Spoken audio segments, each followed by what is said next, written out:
പ്രിയമുള്ളവരെ, എഫേസസ് 3-ാം അധ്യായത്തിലേക്ക് സ്വാഗതം.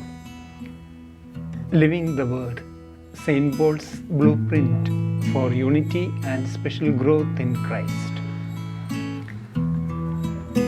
ലോഗോസ് ബൈബിൾ ക്വിസ് 2025 ചോദ്യോത്തരങ്ങളാണ് ഈ എപ്പിസോഡിൽ ഉൾപ്പെടുത്തിയിരിക്കുന്നത്. വിശുദ്ധ പൗലോസ് ശ്ലീഹ എഫേസോസ്വർക്ക് എഴുതിയ ലേഖനം 3-ാം അധ്യായം.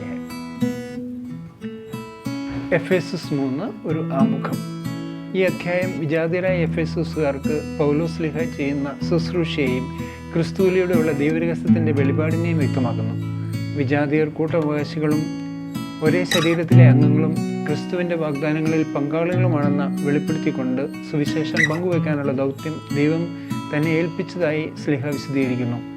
ക്രിസ്തുവിൻ്റെ അതിരുകളില്ലാത്ത സമ്പന്നതയെ ഊന്നിപ്പറയുകയും വിശ്വാസികൾ ആത്മാവിനാൽ ശക്തരാകാനും ക്രിസ്തുവിൻ്റെ സ്നേഹത്തിൻ്റെ അപാരത ഗ്രഹിക്കാനും ദൈവത്തിൻ്റെ പൂർണ്ണതയിൽ നിറയാനും പ്രാർത്ഥിക്കുന്നു. അതിരുകളില്ലാത്ത ശക്തിക്കും മഹത്വത്തിനും വേണ്ടി ദൈവത്തെ മഹത്വപ്പെടുത്തിക്കൊണ്ടാണ് അധ്യായം അവസാനിക്കുന്നത്. ചോദ്യോത്തരങ്ങൾ. ഒന്നാമത്തെ ചോദ്യം, എഫേസോസ് 3-ാം അധ്യായത്തിലെ ആദ്യ വാക്യത്തിൽ പൗലോസ് ശ്ലീഹ എഫേസോസുകാരെ വിശേഷിപ്പിക്കുന്നത് എങ്ങനെയാണ് പൗലോസ് ശ്ലീഹ എഫേസോസുകാരെ വിശേഷിപ്പിക്കുന്നത്? ഉത്തരം, വിജാതീയരായിട്ടാണ് എഫേസോസുകാരെ പൗലോസ് ശ്ലീഹ വിശേഷിപ്പിക്കുന്നത്. അതാണ് ഒന്നാമത്തെ ചോദ്യത്തിൻ്റെ ഉത്തരം. 2, പൗലോസ് ശ്ലീഹ എഫേസോസുകാർക്ക് വേണ്ടി എന്ത് കൈകാര്യം ചെയ്യാനാണ് നിയോഗിക്കപ്പെട്ടിരിക്കുന്നത്? എന്ത് കൈകാര്യം ചെയ്യാൻ വേണ്ടിയാണ് പൗലോസ് ശ്ലീഹ നിയോഗിക്കപ്പെട്ടിരിക്കുന്നത്? ഉത്തരം, ദൈവകൃപ. എഫേസോസ് 3-ാം അധ്യായം 1-ാം വാക്യം, ദൈവകൃപയാണ് അതിൻ്റെ ഉത്തരം. മൂന്നാമത്തെ ചോദ്യം, പൂരിപ്പിക്കുക. ഞാൻ മുമ്പ് ചുരുക്കമായി നിങ്ങൾക്ക് എഴുതിയിട്ടുള്ളതുപോലെ ഡാഷ് വഴിയാണ് രഹസ്യം എനിക്കറിവായത്. എഫേസോസ് 3:3 ഡാഷ് വഴിയാണ് രഹസ്യം എനിക്ക് അറിവായത്. ഉത്തരം, വെളിപാട് വഴിയാണ് എനിക്ക് രഹസ്യം അറിവായത് എന്നാണ് പൗലോസ് ശ്ലീഹ പറയുന്നത്. നാലാമത്തെ ചോദ്യം, എന്തിനെക്കുറിച്ച് തനിക്ക് ലഭിച്ചിരിക്കുന്ന ഉൾക്കാഴ്ചയാണ് എഫേസസ് 3:4 ശ്ലീഹ പരാമർശിക്കുന്നത്? എന്തിനെക്കുറിച്ച് തനിക്ക് ലഭിച്ചിരിക്കുന്ന ഉൾക്കാഴ്ചയാണ് എഫേസസ് 3:4 ശ്ലീഹ പരാമർശിക്കുന്നത്? ഉത്തരം, ക്രിസ്തുവിൻ്റെ രഹസ്യത്തെക്കുറിച്ചുള്ള ഉൾക്കാഴ്ചയാണ്. അഞ്ചാമത്തെ ചോദ്യം, എഫേസസ് 3:5 വിശുദ്ധരെന്ന് പൗലോസ് ശ്ലീഹ വിളിക്കുന്നത് ആരെ? എഫേസസ് 3:5 വിശുദ്ധരെന്ന് പൗലോസ് ശ്ലീഹ വിളിക്കുന്നത് ആരെ? ഇതാണ് അടുത്ത ചോദ്യം. ഉത്തരം, അപ്പോസ്തലന്മാരെയും പ്രവാചകരെയുമാണ് ഇങ്ങനെ വിശുദ്ധരെന്ന് വിളിക്കുന്നത്. ആറാമത്തെ ചോദ്യം, എഫേസസ് 3-ൽ എത്ര തവണ പരിശുദ്ധാത്മാവിനെ പരാമർശിച്ചിട്ടുണ്ട്? എഫേസസ് 3-ൽ എത്ര തവണ പരിശുദ്ധാത്മാവിനെ പരാമർശിച്ചിട്ടുണ്ട്? ഉത്തരം, 2 തവണ. എഫേസസ് 3:5-ലും 3:16-ലും 2 വാക്യങ്ങളാണ്. 3:5, 3:16. ഏഴാമത്തെ ചോദ്യം, എഫേസസ് 3-ൽ കൂട്ടവകാശികളായി വിശേഷിപ്പിച്ചിരിക്കുന്നത് ആരെ? എഫേസസ് 3-ൽ. അതാണ് അടുത്ത ചോദ്യം. ഉത്തരം, വിജാതീയരെയാണ് അങ്ങനെ കൂട്ടവകാശികളായിട്ട് വിശേഷിപ്പിച്ചിരിക്കുന്നത്. എഫേസസ് 3:6. എട്ടാമത്തെ ചോദ്യം, വിജാതീയർ യേശുക്രിസ്തുവിൽ വാഗ്ദാനത്തിൻ്റെ ഭാഗഭാക്കുകളാകുന്നത് എന്തിലൂടെയാണ് അവർ വാഗ്ദാനത്തിൻ്റെ ഭാഗഭാക്കുകളാകുന്നത്? ഉത്തരം, സുവിശേഷത്തിലൂടെ. എഫേസസ് 3:6 സുവിശേഷത്തിലൂടെയാണ് അവർ ക്രിസ്തുവിൻ്റെ വാഗ്ദാനത്തിൻ്റെ ഭാഗഭാക്കുകളാകുന്നത്. ഒൻപതാമത്തെ ചോദ്യം, താൻ സുവിശേഷത്തിൻ്റെ ശുശ്രൂഷകനായത് എന്തിനാലാണ് എന്നാണ് ശ്ലീഹ എഫേസസ് 3-ൽ പറയുന്നത്? അതിൻ്റെ ഉത്തരം, ദൈവത്തിൻ്റെ കൃപാവരത്താൽ. എഫേസസ് 3:7 നമ്മൾ വായിക്കുന്നത്, ദൈവത്തിൻ്റെ കൃപാവരത്താൽ. പത്താമത്തെ ചോദ്യം, പൂരിപ്പിക്കുക. അവിടുത്തെ ശക്തിയുടെ പ്രവർത്തനങ്ങളുടെ ഫലമായി എനിക്ക് ഈ ഡാഷ് നൽകപ്പെട്ടത്. എഫേസസ് 3:7 എനിക്ക് എന്താണ് നൽകപ്പെട്ടതെന്നുള്ളതാണ്. ഉത്തരം, കൃപാവരം എനിക്ക് നൽകപ്പെട്ടത് അങ്ങനെയാണെന്നാണ് പൗലോസ് ശ്ലീഹ പറയുന്നത്. അതാണ് അതിൻ്റെ ഉത്തരം. അടുത്ത ചോദ്യം 11, എഫേസസ് 3 അനുസരിച്ച് വിശുദ്ധരിൽ ഏറ്റവും നിസ്സാരൻ ആര്? എഫേസസ് 3 അനുസരിച്ച് വിശുദ്ധരിൽ ഏറ്റവും നിസ്സാരൻ ആര്? ഉത്തരം, പൗലോസ് ശ്ലീഹ. എഫേസസ് 3:9 ഇങ്ങനെ പൗലോസ് ശ്ലീഹ പറയുന്നത്. പൗലോസ് ശ്ലീഹയാണ് ഏറ്റവും നിസ്സാരൻ വിശുദ്ധരിൽ എന്ന്. 12-ാമത്തെ ചോദ്യം, വിജാതീയരോട് ക്രിസ്തുവിൻ്റെ ദുർഗ്രഹമായ എന്തിനെക്കുറിച്ച് പ്രസംഗിക്കാനാണ് പൗലോസ്ലീഹായ്ക്ക് വരം നൽകപ്പെട്ടത്? എന്തിനെക്കുറിച്ച് പ്രസംഗിക്കാനാണ്? ഉത്തരം ക്രിസ്തുവിൻ്റെ സമ്പന്നതയെക്കുറിച്ച്. എഫേസ്യസ് 3:8 സമ്പന്നതയെക്കുറിച്ച് പ്രസംഗിക്കാനാണ് വരം നൽകപ്പെട്ടത്. എഫേസ്യസ് 3:8. 13 സകലത്തിൻ്റെയും സൃഷ്ടാവായ ദൈവത്തിൽ യുഗങ്ങളോളം നിഗൂഢമായി സ്ഥിതി തരുന്നത് എന്ത്? സകലത്തിൻ്റെയും സൃഷ്ടാവായ ദൈവത്തിൽ യുഗങ്ങളോളം നിഗൂഢമായി സ്ഥിതി ചെയ്തിരുന്നത് എന്ത്? ഉത്തരം രഹസ്യത്തിൻ്റെ പ്രവർത്തനം. എഫേസ്യസ് 3:9 രഹസ്യത്തിൻ്റെ പ്രവർത്തനം. 14 ചോദ്യം സ്വർഗീയ ഇടങ്ങളിലുള്ള ശക്തികൾക്കും അധികാരങ്ങൾക്കും ദൈവത്തിൻ്റെ ബഹുമുഖ ജ്ഞാനം വ്യക്തമാക്കി കൊടുക്കുന്നത് എന്തിലൂടെയാണ് വ്യക്തമാക്കി കൊടുക്കുന്നത്? ഉത്തരം സഭയിലൂടെ. എഫേസ്യസ് 3:10 സഭയിലൂടെയാണ് ഇത് വെളിവാക്കി കൊടുക്കുന്നത്. അടുത്ത ചോദ്യം 15 ദൈവത്തിൻ്റെ നിത്യമായ ഉദ്ദേശം സാക്ഷാത്കരിക്കപ്പെട്ടത് ആരിൽ? ദൈവത്തിൻ്റെ നിത്യമായ ഉദ്ദേശം സാക്ഷാത്കരിക്കപ്പെട്ടത് ആരിൽ? ഉത്തരം കർത്താവായ യേശു ക്രിസ്തുവിൽ. എഫേസ്യസ് 3:11 കർത്താവായ യേശു ക്രിസ്തുവിലാണ് അത് സാക്ഷാത്കരിക്കപ്പെട്ടത്, ദൈവത്തിൻ്റെ നിത്യമായ ഉദ്ദേശം. 16 ആത്മധൈര്യവും ദൈവത്തെ സമീപിക്കാൻ സാധിക്കുമെന്ന പ്രത്യാശയും നമുക്കുള്ളത് എന്തുമൂലം? ആത്മധൈര്യവും ദൈവത്തെ സമീപിക്കാൻ സാധിക്കുമെന്ന പ്രത്യാശയും. ഉത്തരം കർത്താവായ യേശുക്രിസ്തുവിലുള്ള വിശ്വാസം മൂലം.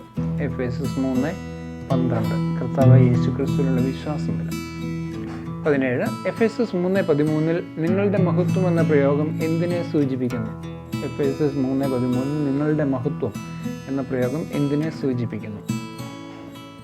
ഉത്തരം പൗലോസ്ലീഹ സഹിക്കുന്ന പീഠകളെയോ ആണ് സൂചിപ്പിക്കുന്നത്. പൗലോസ്ലീഹ സഹിക്കുന്ന പീഠകളെ. 18 ചോദ്യം പൗലോസ്ലീഹ മുട്ടുകൾ മടക്കുന്നത് എവിടെ?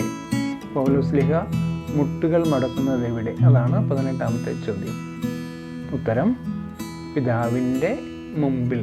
എഫേസ്യസ് 3:15 പിതാവിൻ്റെ മുമ്പിലാണ് പൗലോസ്ലീഹ മുട്ടുകൾ മടക്കുന്നത്. 3:15.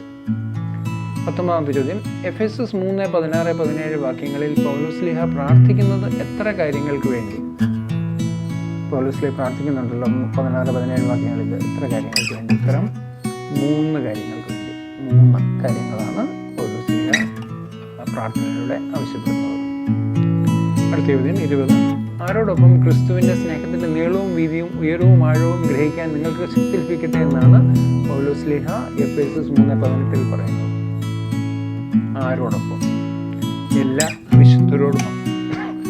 വിശുദ്ധരോടുമൊപ്പം. അതാണ് അതിൻ്റെ ഉത്തരം. അടുത്ത ചോദ്യം 21 ക്രിസ്തുവിൻ്റെ സ്നേഹത്തെ പൗലോസ്ലീഹ എങ്ങനെ വിശേഷിപ്പിക്കുന്നു? ക്രിസ്തുവിൻ്റെ സ്നേഹത്തെ പൗലോസ്ലീഹ എങ്ങനെ വിശേഷിപ്പിക്കുന്നു? ഉത്തരം അറിവിനെ അതിശയിക്കുന്ന സ്നേഹമെന്ന്. അത് നമ്മൾ കാണുന്നത് എഫേസ്യസ് 3:19 അറിവിനെ അതിശയിക്കുന്ന സ്നേഹം. 22 എഫേസ്യസ് 3-ാം അധ്യായത്തിലെ അവസാന വാക്ക് 23-ാം അധ്യായത്തിലെ. ഉത്തരം ആമേൻ. എഫേസ്യസ് 3:21 ആമേൻ എന്ന വാക്കാണ് എഫേസ്യസ് കൺക്ലൂഡ് ചെയ്യുന്ന വാക്ക്. എഫേസ്യസ് ലേഖനത്തിലെ ഏറ്റവും കുറവ് വാക്യങ്ങളുള്ള അധ്യായം ഏത്?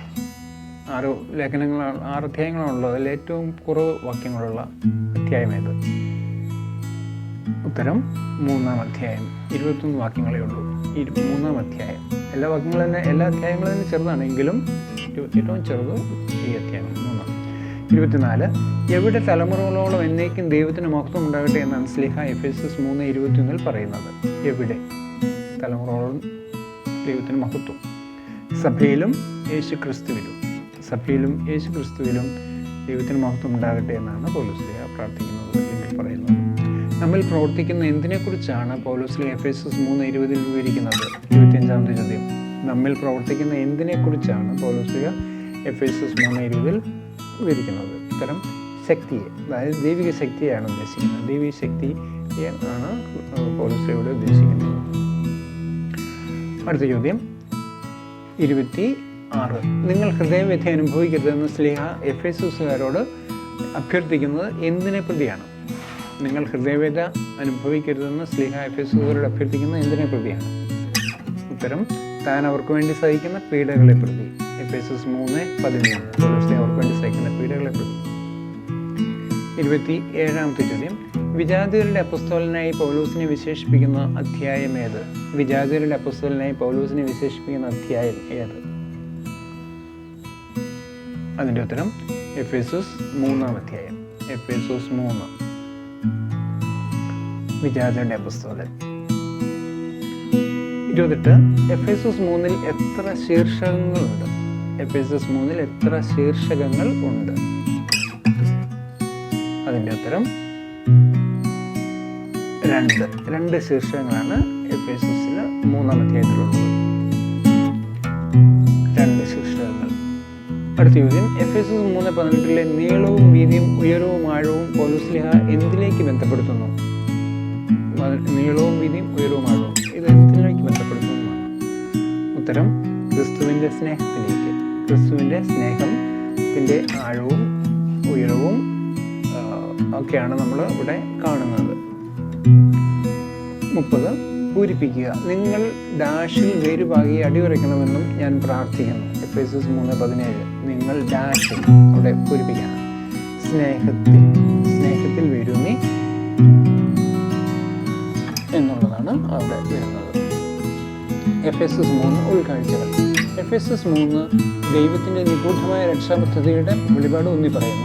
വിജാതിയിലെ സുവിശേഷത്തിലൂടെ ക്രിസ്തുവിൽ സഹവക്താക്കളായി ഉൾപ്പെടുത്തിയിരിക്കുന്നു. ഈ ദിവ്യരഹസ്യം പങ്കുവയ്ക്കുന്നതിൽ പൗലോസ് തൻ്റെ പങ്ക് പ്രതിഫലിപ്പിക്കുകയും ക്രിസ്തുവിൻ്റെ സ്നേഹത്തിൻ്റെ അവിശ്വസനീയമായ ആഴത്തെക്കുറിച്ച് സംസാരിക്കുകയും ചെയ്യുന്നു. വിശ്വാസികൾ അവരുടെ ഉള്ളിൽ ശക്തരാകാനും ദൈവത്തിൻ്റെ പൂർണ്ണത അനുഭവിക്കാനും അവൻ പ്രാർത്ഥിക്കുന്നു.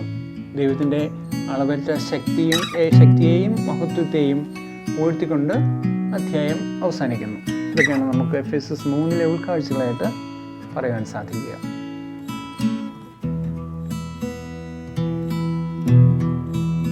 Thanks for watching. Don't forget to like, share and subscribe. Let's spread the word. See you in the next edition. May God bless you. Thank you, Jocelyn Biji, for the background music. It is goodbye from Joseph for JJ Logos 316. Until we meet next time. May God bless you.